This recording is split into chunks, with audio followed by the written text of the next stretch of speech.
是分号洞罗。小心被然而。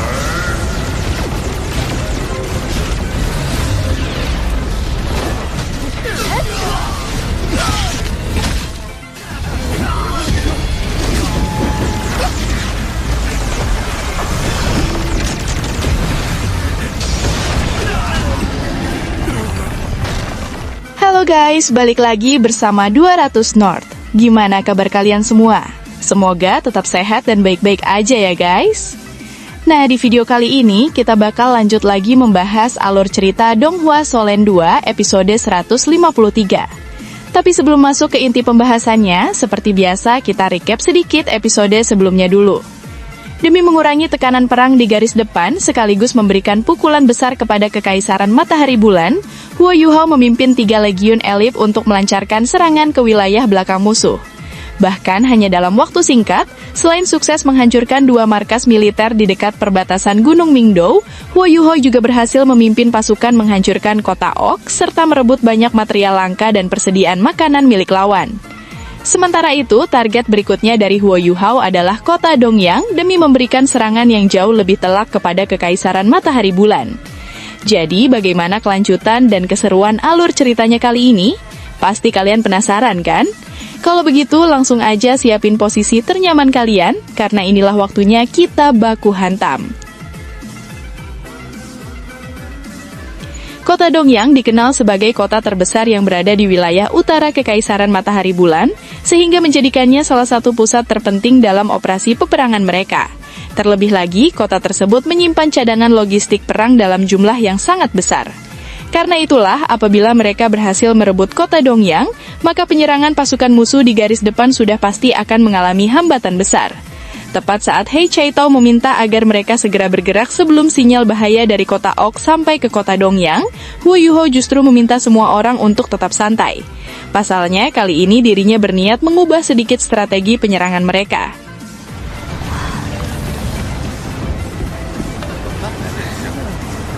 Singkat cerita, sesampainya di kota Dongyang dan menyamar sebagai pasangan bangsawan, Huo Yuhao langsung memesan sebuah hotel bahkan membayar dengan harga yang sangat mahal kepada pemilik penginapan demi mengusir seluruh tamu lain dari tempat tersebut.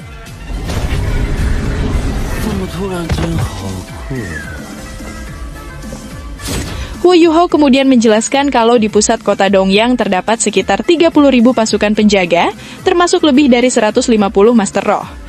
Tidak hanya itu, di gerbang utara juga terdapat susunan gabungan alat roh defensif dan ofensif yang sangat kuat, serta dilengkapi berbagai alat roh model terbaru dan sejumlah alat pendeteksi spiritual. Oleh karena itu, Huo Yuhao pun mengusulkan agar mereka terlebih dulu menghancurkan seluruh susunan alat roh tersebut. Kalau tidak, maka serangan mendadak yang mereka rencanakan sama sekali tidak akan berjalan efektif. He Chaitao pun menegaskan bahwa apabila mereka memilih bertarung secara langsung, maka situasinya jelas akan sangat merugikan pihak mereka. Karena itu, satu-satunya cara adalah menemukan inti formasi alat roh lalu menghancurkannya langsung dari dalam. Namun, masalah terbesarnya adalah bagaimana cara mereka menyusup ketika area tersebut dijaga oleh alat deteksi spiritual. Mendengar pertanyaan itu, Huo Yuhao menjelaskan kalau setelah melakukan pengamatan, jangkauan alat deteksi spiritual hanya berada di kisaran 500 meter saja. Sedangkan alat roh pertahanan membutuhkan waktu persiapan sekitar 2 hingga 3 detik sebelum dapat ditembakkan. Dengan kata lain, apabila mereka mampu menerobos radius 500 meter tersebut, maka mereka masih memiliki waktu sekitar 2 detik untuk memasuki inti formasi sebelum alat roh pertahanan mulai menyerang. Saat para anggota merasa 2 detik bukanlah waktu yang cukup untuk mencapai inti formasi, Yuhao langsung mengeluarkan alat roh pendorong tingkat 9 hasil pengembangan guru Xuanzi, yang nantinya bisa membantu meningkatkan kecepatan gerakan mereka secara drastis. Akan tetapi, karena misi ini sangat berbahaya, Yuhao hanya meminta Bei Bei, Su Sanshi, Tang Wutong, Ji Juechen, dan Ye Guyi untuk ikut bersamanya.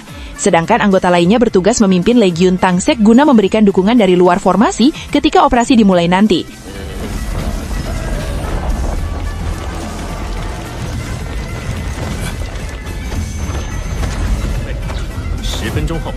Di tengah pembahasan tersebut, Yuhao juga merasa heran kenapa alat deteksi spiritual justru ditempatkan cukup jauh dari pusat formasi. Mendengar hal itu, He Chaitao menjelaskan kalau langkah tersebut dilakukan untuk mengantisipasi serangan binatang roh laut yang sering menyerbu kota Dongyang. Selain dikenal sebagai ras putri laut, para binatang roh tersebut juga mempunyai kekuatan spiritual yang sangat luar biasa. Bahkan sejak proses pembangunan kota Dongyang dimulai, Kekaisaran Matahari Bulan sudah berkali-kali bentrok dengan klan Putri Laut, dan konflik tersebut masih terus berlangsung sampai sekarang.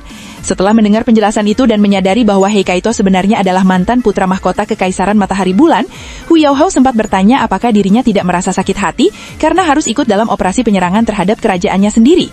Mendengar pertanyaan tersebut, He Kaito dengan tenang menegaskan bahwa dirinya hanyalah seorang putra mahkota yang telah digulingkan.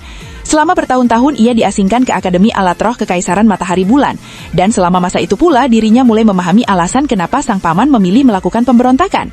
Ayahnya dikenal sebagai sosok yang terlalu mengutamakan perdamaian, sehingga dianggap tidak mampu membawa Kekaisaran Matahari Bulan berkembang lebih jauh. Pada akhirnya hal tersebut memicu perang internal perebutan kekuasaan di dalam kerajaan. Karena alasan itulah He Kaito merasa dirinya bukan sedang mengkhianati kerajaan, melainkan kerajaan itulah yang sejak lama telah meninggalkannya.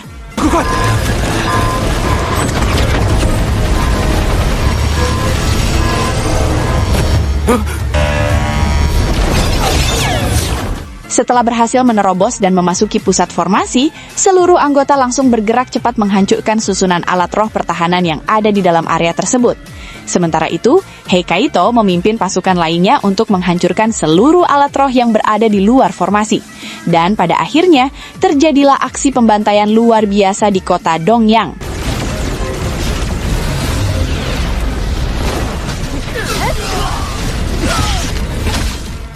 Serangan bertubi-tubi dari dalam maupun luar membuat pusat formasi pertahanan kota mengalami kerusakan yang sangat parah hingga akhirnya memaksa dua Feng Hao Dou Luo Master Roh jahat yang menjaga tempat tersebut menunjukkan diri mereka. Yang pertama adalah Dou Luo 10.000 jiwa, sedangkan yang satunya lagi dikenal sebagai Dou Luo Zhengwu, sang ahli sihir.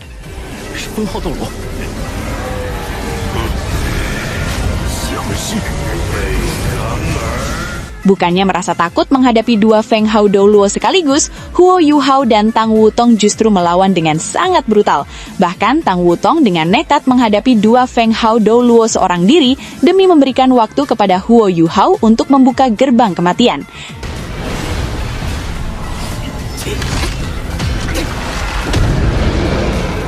Tepat ketika Tang Wutong mulai terdesak akibat serangan dari dua arah berbeda, Huo Yuhao akhirnya berhasil melepaskan gerbang kematian serta memanggil Raja Beruang Es Xiao Bai guna menahan Dou Luo Zhengwu.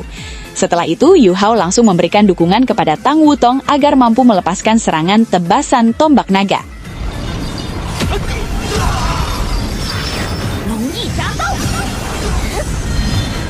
Di saat para anggota lainnya masih sibuk menjalankan tugas mereka masing-masing untuk menghabisi pasukan penjaga dan menghancurkan alat roh pertahanan, Dou Luo 10.000 jiwa yang mulai terpojok akhirnya tanpa ragu melepaskan bendera 10.000 jiwa miliknya. Bahkan tanpa diduga, kemampuan tersebut memunculkan 12 jiwa binatang roh laut dari klan Putri Laut, sehingga membuat Huo Yuhao sempat berada dalam tekanan besar. Tidak hanya itu, ada juga jiwa paus laut yang langsung menekan Tang Wutong hingga dirinya tanpa ragu menggunakan kemampuan kepemilikan naga untuk membebaskan diri dari belenggu jiwa paus tersebut.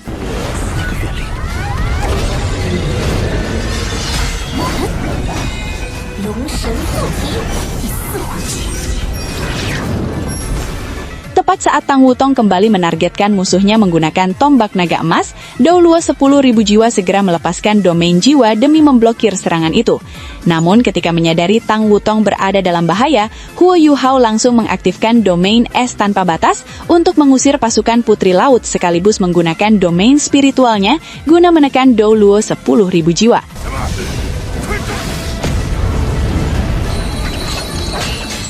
Pada waktu yang sama, Ye Guai yang memang dikenal sebagai musuh alami para master roh jahat tanpa diduga ikut bergerak untuk menghabisi lawannya dengan melepaskan pedang malaikat suci.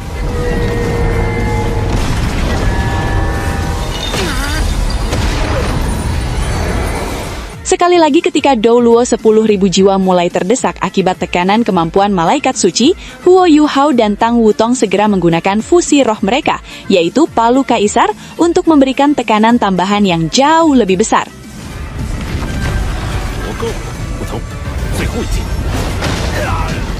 Bersamaan dengan itu, Douluo Zhengwu juga masih disibukkan menghadapi Raja Beruang Es Xiaobai, sehingga sama sekali tidak memiliki kesempatan untuk melakukan perlawanan maupun membantu rekannya yang sudah berada di ujung kekalahan.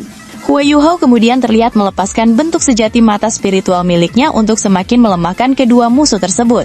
Bahkan tanpa memberikan jeda sedikit pun, dirinya langsung menggunakan kekuatan Necromancer guna menyucikan seluruh jiwa yang sebelumnya terperangkap di dalam bendera 10.000 jiwa.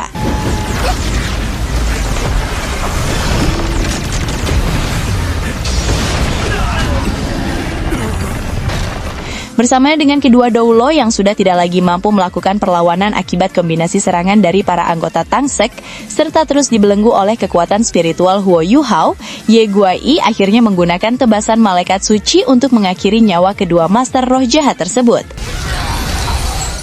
Pasca pertempuran luar biasa itu, 3 jiwa dari klan Putri Laut terlihat mengucapkan rasa terima kasih mereka kepada Huo Yuhao karena telah membebaskan dan menyelamatkan mereka. Bahkan sebagai bentuk balasan, mereka juga memberikan sebuah segel spiritual kepada Huo Yuhao.